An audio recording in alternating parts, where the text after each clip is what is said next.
20 మందితోనే మొదలైన మన అన్నదాన సత్రం ఈ రోజున పూటకి 2000 మందికి పెట్టుకునే స్థాయికి వచ్చాం.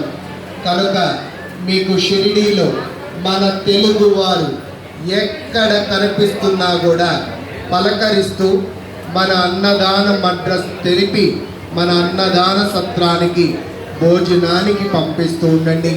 మన ముఖ్య ఉద్దేశం షిరిడీకి వచ్చే తెలుగు భక్తులు ఎవరు ఎక్కడ రూములు తీసుకున్నా కూడా భోజనానికి ఇబ్బంది పడకూడదు అనేది మన ముఖ్య ఉద్దేశం. ప్లేట్లో పెట్టచ్చు సార్, పక్కన పెట్టేసేయండి. అబ్బాయి సైడ్ పెట్టేసేయండి అమ్మా, ప్లేట్లో పెట్టమాట.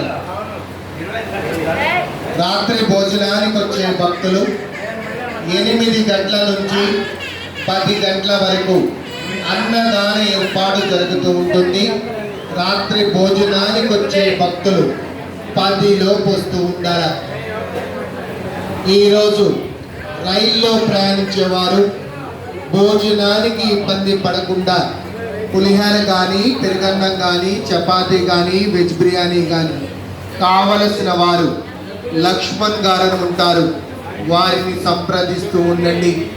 ట్రైన్ పార్సల్స్ కావాల్సిన వారు లక్ష్మణ్ గారిని సంప్రదిస్తూ ఉండాలి. దానాల్లో కల్లా అన్నదానం చాలా గొప్పది సాయి. అటువంటి అన్నదాన కార్యక్రమానికి సహకరించువారు 101 రూపాయి నుంచి మన అన్నదాన సత్రానికి